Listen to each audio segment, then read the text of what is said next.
I'd like to be a queen of people's hearts, in people's hearts, but I don't see myself being queen of this country.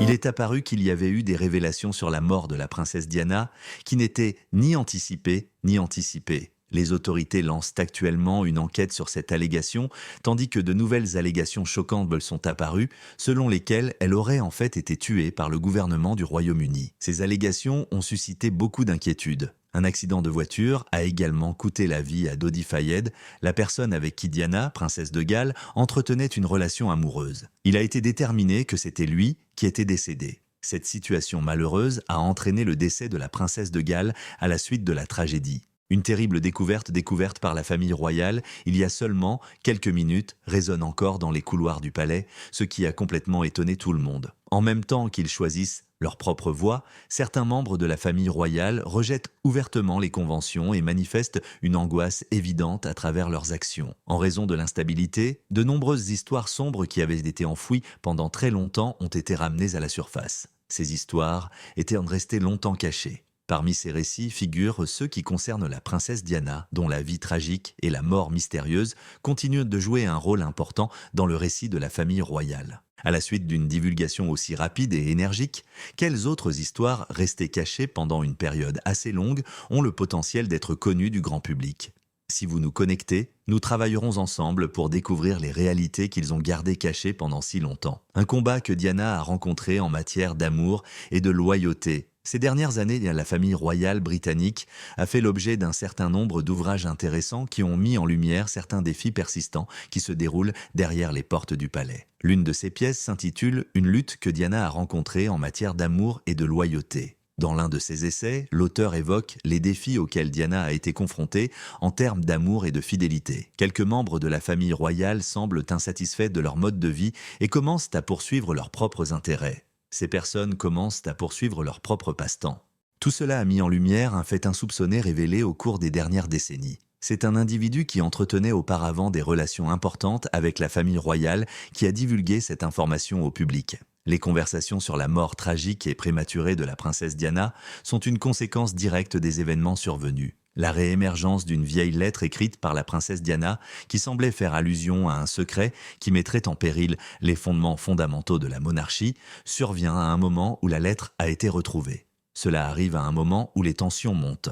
Le 1er juillet 1961, elle naît dans une famille considérée comme ayant une position sociale décente. Elle est née dans cette famille. Cette famille est celle dans laquelle Diana Spencer est née. Elle a été présentée pour la première fois au prince Charles par sa sœur aînée, Lady Sarah Spencer, malgré le fait qu'elle avait la réputation d'être réservée et timide. C'était la première fois qu'elle rencontrait le prince Charles. Lady Sarah a eu une courte relation amoureuse avec lui au cours de la seconde moitié des années 1970.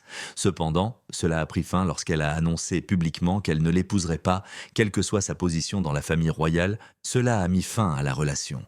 Revers de la médaille, cette rupture lui a permis de rencontrer Charles, ce qui a finalement donné lieu au début d'une relation amoureuse que le monde entier allait suivre avec beaucoup d'intérêt. Diana, qui avait alors 19 ans, et Charles, alors âgé de 32 ans, ont commencé à se fréquenter en 1980 malgré une différence d'âge importante entre eux, qui poserait plus tard des problèmes dans leur vision de la vie. Diana a eu pour la première fois une relation amoureuse avec Charles. Parmi les deux, Charles était le plus âgé des deux. Elle s'est sentie mal à l'aise dès le début de leur relation, même si le grand public était profondément enchanté par leur relation. C'était le cas même si elle était complètement fascinée par leur relation. L'idée que Charles continue d'avoir de l'affection pour Camilla Parker Bowles, son ex-petite amie, était ce qui la dérangeait le plus. Elle était plus préoccupée par cette affaire qu'autre chose. C'était la seule chose qui l'inquiétait plus que tout le reste. Malgré le fait qu'il soit avec elle, il était évident qu'il gardait ses distances émotionnelles avec Camilla et qu'il continuait à avoir de l'affection pour elle. Cela ne faisait aucun doute. Après un certain temps, elle a révélé qu'elle avait souvent remis en question sa fidélité, notamment après l'avoir entendu avoir une conversation avec un ami dans laquelle il avouait son affection pour Camilla et disait même qu'il continuerait à l'aimer jusqu'à la fin des temps. De plus, elle a déclaré qu'elle avait tendance à remettre en question son dévouement à sa présence dans sa vie. Une interview bien connue a eu lieu après l'annonce de leur fiançailles, au cours de laquelle un journaliste l'a interrogé pour savoir s'il l'aimait vraiment ou non. L'entretien a eu lieu après que la nouvelle de leur fiançailles ait été rendue publique. Immédiatement après l'annonce des fiançailles, l'entretien a eu lieu. La déclaration de Charles, qui était ambiguë et disait « quoi que l'amour signifie », n'a fait que la rendre encore plus confuse quant à la nature de leur lien intime. Grâce à la pression exercée par son statut royal et son propre manque de connaissances, elle a pu mettre ses craintes de côté. Il a réagi en disant « peu importe ce que signifie l'amour ». Il lui était possible de mettre ses inquiétudes de côté, même si elle avait quelques réserves sur la situation. La cathédrale Saint-Paul de Londres a servi de lieu à leur mariage, qui a eu lieu le 29 juillet 1981 lorsqu'ils se sont mariés. Le 29 juillet était la date. Le mariage était considéré comme le mariage du siècle par beaucoup de personnes présentes. Étant donné que l'événement a été diffusé aux 4 coins du monde, on estime que plus de 750 millions de personnes l'ont vu. En raison du haut degré de sophistication de l'événement, un futur roi et une future reine auraient été ravis d'y assister. Étant donné qu'elle était vêtue d'une robe en soie ivoire à couper le souffle confectionnée par David et Élisabeth Emmanuel, la grandeur de la journée était encore renforcée par le fait qu'elle la portait. Cette tenue comprenait une traîne de 25 pièces de long et intégrée aux vêtements. L'événement a réuni des personnalités du monde entier, des membres de la famille royale et des célébrités bien connues. Plus de 3 500 personnes se sont inscrites pour assister à l'événement auquel ont participé ces personnes. Les problèmes présents dans leur mariage, en revanche, ne pouvaient être masqués par la beauté ou la splendeur qu'ils pouvaient potentiellement posséder. Presque immédiatement après cela, il a été révélé que Charles était toujours fiancé à Camilla, ce qui n'a fait que rendre les choses plus difficiles pour sa romance. La relation de Camilla n'a cessé de se renforcer. C'était déjà un moment difficile à vivre pour la relation de Camilla. Le fait qu'elle ait déjà du mal à s'adapter à sa position au sein de la famille royale a rendu la situation bien plus difficile pour elle. Elle avait déjà du mal à gérer les circonstances. Même si le grand public a perçu leur mariage comme s'il s'agissait d'un conte de fées, les circonstances qui ont réellement eu lieu étaient de bien plus difficiles. Surtout lorsqu'elle a appris que Charles avait des sentiments plus profonds pour une autre personne, il a lutté contre des sentiments de négligence et de solitude. Il souffrait constamment de ces sentiments. Bien que le mariage ait été une grande occasion, elle a eu du mal à se sentir ignorée et seule, malgré le fait que le mariage ait été un événement merveilleux. Elle avait l'impression que Camilla contrôlait sa relation avec Charles avant même le début officiel de leur mariage. C'était quelque chose qu'elle avait déjà vécu.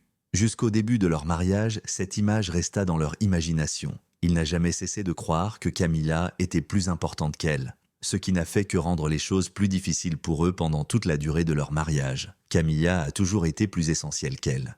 Malgré le fait qu'elle avait déployé dès le début beaucoup d'efforts pour gagner le dévouement de Charles, le résultat fut tel. Ce conflit a été porté à l'attention d'un grand nombre de personnes lorsqu'elle a révélé ses défis de manière directe lors d'une interview bien connue qui a eu lieu en 1995 dans le cadre du programme Panorama de la BBC. Un segment de la conversation a été diffusé sur le programme BBC Panorama. Au moment même où son mariage connaît quelques difficultés, un nouveau chapitre de tristesse et de surveillance de la part du public commence. Tout cela se déroule en même temps. Les réverbérations du calme étaient tout à fait perceptibles. Elle a poursuivi en détaillant à quel point elle avait souvent le sentiment d'être abandonnée par Charles, ainsi qu'à quel point elle avait envie de son attention en raison du fait qu'elle la recevait si rarement. Elle a également mentionné à quel point elle avait envie de son attention. Durant ces périodes, elle se souvenait d'épisodes de désespoir immense, au cours desquels elle faisait tout ce qui était nécessaire pour attirer son attention. Elle ferait tout ce qui était en son pouvoir pour attirer son attention. Si elle voulait attirer son attention, elle ferait tout ce qui était en son pouvoir pour y parvenir.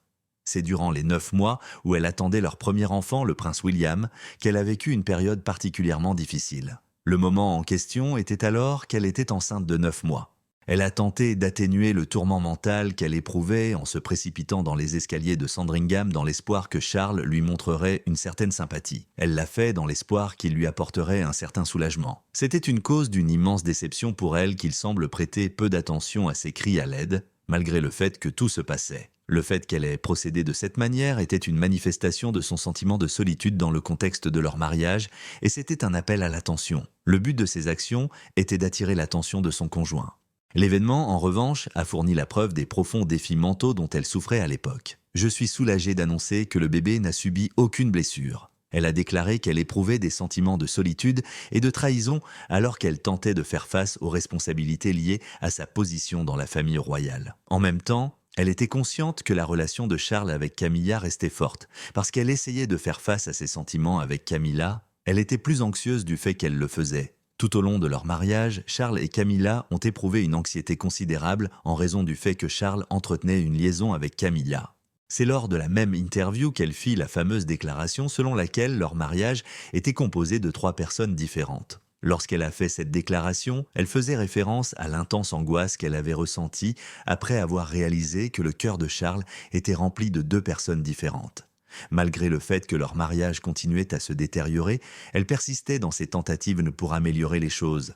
De plus, elle a trouvé du réconfort dans ses activités publiques, ce qui lui a valu une renommée et des distinctions pour le travail caritatif qu'elle avait accompli malgré le fait que son mariage s'effondrait. Elle a pu trouver du réconfort dans ses fonctions publiques. Cela dit, ce n'était pas la fin des difficultés auxquelles elle devait faire face. Elle avait encore plus à surmonter. Ses confessions démontraient avec quelle diligence elle travaillait pour atteindre le plaisir et un sentiment d'appartenance dans sa vie, malgré le fait qu'elle luttait contre la dure réalité de vivre une vie publique en proie à une misère personnelle. Même si elle a pu trouver sérénité et reconnaissance grâce au travail qu'elle effectuait au sein d'organisations caritatives, elle a continué à avoir des difficultés à la maison. Et ce, malgré le fait qu'elle était employée par de telles organisations. C'est en 1992 qu'elle et Charles ont décidé de se séparer. Et, en 1996, ils avaient finalisé leur divorce. Au cours de cette période, elle a été exposée à de nombreuses pressions, notamment de la part des secteurs publics et privés. Elle a fait référence au fait qu'elle avait travaillé à plusieurs reprises pour établir un lien avec eux. Il y avait une infinité de circonstances. D'un autre côté, en raison du lien profond que Charles entretenait avec Camilla, il était difficile pour eux deux de transcender leurs désaccords et de s'entendre. Au moment où le divorce entre eux était officiel, elle avait déjà accepté la réalité qu'elle était incapable de gagner le cœur de Charles. Elle avait accepté la vérité, elle était incapable de gagner son cœur. Non seulement elle avait laissé des cicatrices émotionnelles importantes en raison de leur relation instable, mais cela l'avait également aidée à être plus robuste et plus autonome grâce à cette expérience. Malgré le fait que cela lui ait fait subir de terribles traumatismes émotionnels, elle a continué à le faire. En plus de poursuivre son travail dans le domaine humanitaire, elle s'est concentrée principalement sur l'éducation de ses 2 enfants, le prince William et le prince Harry. Elle a également poursuivi ses efforts dans le domaine de l'humanitaire.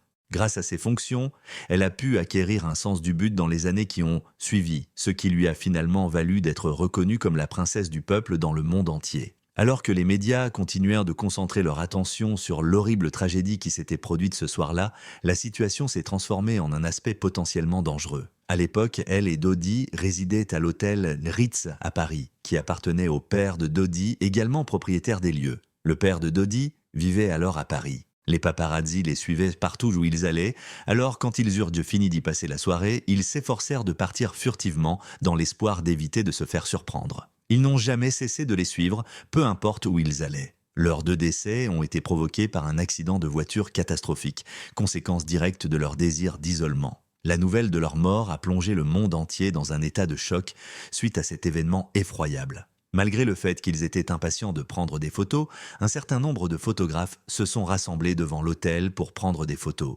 En revanche, pour ne pas être découverts, ils se sont enfuis par la porte dérobée. Alors qu'ils se dirigeaient vers l'appartement parisien où Dodi Fayad habitait, ils allaient dans la bonne direction. Henri Paul, qui était employé comme agent de sécurité temporaire à l'hôtel Ritz, était responsable du véhicule lorsqu'il était au volant. Il exerçait le contrôle du véhicule. De plus, Trevor Rhys-Jones, qui est le garde du corps personnel de Dodi, était présent pendant tout l'événement. Malheureusement, les photographes ont pu déterminer où ils se dirigeaient et, dès leur départ, ils ont immédiatement commencé à les poursuivre de manière hostile. C'est le malheureux événement qui s'est produit. Les mêmes photographes avaient suivi Diana pendant tout son séjour à Paris. Et lorsque le véhicule s'est éloigné, leur poursuite est devenue bien plus agressive que par le passé. Diana avait fait l'objet de leur poursuite intensive. Il y a un élan de choc et de curiosité au sein de la communauté immédiatement après une catastrophe catastrophique. Connaissez-vous les événements qui se sont produits au tunnel d'Alma? Alors qu'il tentait d'échapper aux caméras, la Mercedes noire dans laquelle il voyageait s'est précipitée dans le tunnel situé sous le pont d'Alma à une vitesse incroyablement élevée. Cela s'est produit alors qu'ils tentèrent d'éviter d'être remarqués par les caméras. Malheureusement, un tragique accident s'est produit peu de temps après que la voiture soit entrée dans le tunnel et les conséquences de l'accident ont été désastreuses. La vitesse à laquelle il se déplaçait au moment de sa collision était d'environ 65 milles à l'heure. L'effet fut très mauvais et préjudiciable à la situation. Malgré son état grave, Dodi Fayad et Henri Paul sont tous deux décédés sur les lieux de l'accident. Henri Paul était également considéré comme vivant. Au moment de son décès, Henri Paul était également là. Son transport jusqu'à l'hôpital PTA de la Salpêtrière a été assuré par les secours médicaux arrivés dans de brefs délais. Immédiatement après, elle a été envoyée à l'hôpital.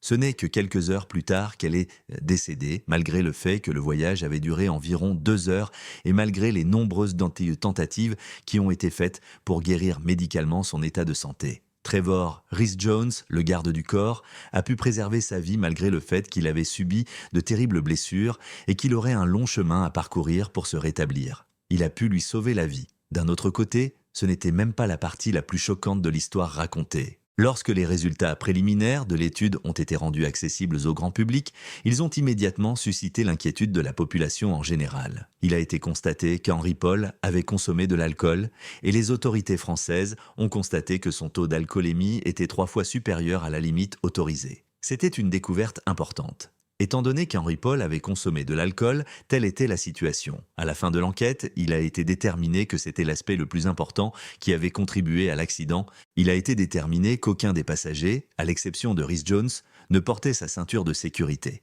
ce qui réduisait considérablement la probabilité qu'ils survivent à l'accident. Rhys-Jones était le seul passager à porter une ceinture de sécurité. Seul Rhys-Jones, qui était passager, avait bouclé sa ceinture de sécurité pendant tout le trajet. Lorsqu'ils ont appris son décès, un grand nombre de personnes du monde entier ont été stupéfaites par la nouvelle. Non seulement sa beauté naturelle et sa grâce lui ont valu le respect, mais elle a également été acclamée pour la manière dont elle interagissait avec les autres et la générosité dont elle faisait preuve. Sa beauté naturelle et sa grâce n'étaient pas les seules qualités qui lui ont valu le respect. Elle était considérée avec beaucoup de respect par un nombre important de personnes en raison de sa capacité à établir des liens avec les gens ordinaires et de son engagement à travailler dans le domaine du développement humanitaire. En raison du fait qu'elle était une personne gentille, des millions de personnes ont exprimé leur tristesse face à sa disparition. Son décès les a motivés à le faire. Ils étaient remplis d'un profond sentiment de malheur dû au fait qu'elle leur avait été enlevée si jeune. De plus, les paparazzi, qui étaient souvent accusés d'avoir envahi son espace personnel, ont suscité beaucoup de colère. Cette fureur était dirigée contre les paparazzi. C'est souvent contre les paparazzi que cette fureur était dirigée. Pour cette raison, la manière dont les personnalités publiques devraient être traitées et la manière dont le journalisme devrait être traité de manière plus responsable ont toutes deux été évoquées comme sujet de débat. Ces deux questions ont été soulevées à la suite de cela. Le fait que sa vie ait été écourtée d'une manière à la fois inattendue et horrible reste une source de chagrin pour les gens du monde entier. Malgré le fait que ces débats aient eu lieu. En raison du lien profond qu'ils avaient développé au cours de leur vie, il a été frappé par cela comme une tonne de briques, ce qui était une preuve de l'ampleur du lien qu'ils avaient noué. Un confident royal n'est pas autorisé à suivre le déroulement des procès en cours. Lorsqu'il a appris la nouvelle alors qu'il était en vacances, il a été complètement surpris. La nouvelle fut pour lui une totale surprise. Grâce au processus de préservation de sa mémoire au fil du temps, il est devenu un personnage important à la suite de sa mort prématurée, conséquence d'un horrible accident. À tel point qu'il a continué à écrire un certain nombre de romans influencés par le temps qu'il a passé avec elle, comme A Royal Duty et The Way We Were. Ces deux œuvres mettent en lumière le lien intime qui les unit tous les deux. En raison du fait qu'il a divulgué des informations sensibles à son sujet, il a été arrêté et accusé de vol, ce qui pourrait éventuellement lui valoir une peine de prison importante. En revanche, il a été placé en prison à cause de cette information. Du jour au lendemain, cette affaire a reçu une attention considérable de la part des médias et un sentiment de suspicion a commencé à grandir dans la communauté quant aux motifs sur lesquels les actions de Burrell étaient fondées. Depuis le début de sa vie jusqu'à nos jours, Paul Burrell n'a jamais douté de son innocence et du fait que les objets en cause n'ont pas été volés. Il n'a jamais hésité quant à sa conviction. Son récit révèle qu'elle craignait que ses biens personnels soient exploités de manière contraire à l'éthique après sa mort. Cela a été fait dans l'intention de démontrer leur allégeance à la famille royale plutôt que de gagner du crédit. Cette action a été entreprise dans le but d'afficher leur volonté de solidarité avec la famille royale.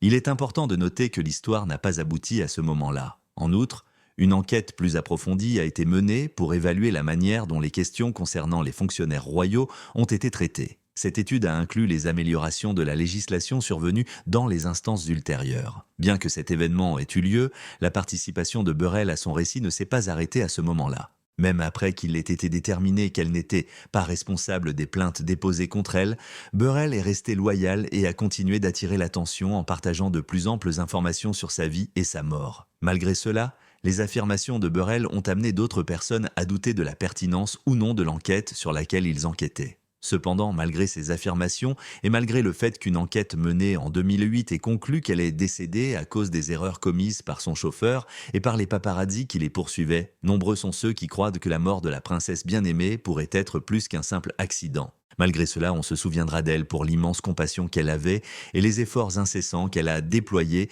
pour aider les autres qui ont eu moins de chance qu'elle. Ce sera le cas quelles que soient les circonstances de son décès. Sa compassion pour les personnes de la société qui, pour une raison quelconque, étaient opprimées ou privées de leurs droits, était sincère. Elle avait un réel souci de ces personnes. Le travail qu'elle a accompli en matière de VIH-Sida après son décès est l'une des choses dont on se souviendra le plus après son décès. Lorsqu'elle a serré la main d'un patient atteint du sida en 1987, elle ne portait pas de gants, ce qui lui a valu de faire la une des journaux du monde entier. Cela était dû au fait qu'elle ne portait pas de gants. Beaucoup de gens avaient encore peur de la maladie et n'avaient aucune idée de ce à quoi elle ressemblait à cette époque. Ce fut le cas d'un nombre important de personnes. Les gens avaient un certain nombre de malentendus quant à la manière dont le virus se transmettait et cette initiative courageuse et charitable a permis de dissiper ces croyances. Merci beaucoup pour le gentil geste que vous avez fait. En revanche, il est essentiel de souligner que ce n'est pas le seul cas où elle a fait preuve de force de caractère. Lorsqu'elle a traversé un champ de mines actif en Angola en 1997, elle a une fois de plus attiré l'attention du monde entier. Cette fois, elle a été exposée aux dangers du champ de mines. Elle s'y est rendue pour montrer son soutien à la lutte contre les mines terrestres et les mesures qu'elle a prises ont joué un rôle important dans la signature du traité d'Ottawa, qui interdisait l'utilisation de ces armes potentiellement dangereuses. Elle s'y est rendue pour afficher son soutien à la lutte contre les mines terrestres. Son intention était de montrer son soutien à la lutte contre les mines terrestres et elle était présente. Grâce aux efforts courageux et altruistes qu'elle a déployés, sa mémoire continuera d'être reconnue et respectée pendant encore longtemps. Non seulement elle a réussi à éviter des pertes de vies humaines, mais elle a également modifié la manière dont les gens du monde entier perçoivent des problèmes importants. Son héritage continue d'inspirer les gens du monde entier à faire preuve de plus de compassion et de gentillesse. Elle a laissé derrière elle un héritage qui continue de motiver les autres. D'après votre point de vue, lequel des événements suivants est l'événement le plus important que la princesse Diana a vécu ? Nous vous serions reconnaissants de bien vouloir aimer, partager vos idées dans la zone de commentaires ci-dessous. Et n'oubliez pas de vous abonner à notre chaîne pour d'autres discussions sur les personnages historiques. Merci pour votre temps et votre considération.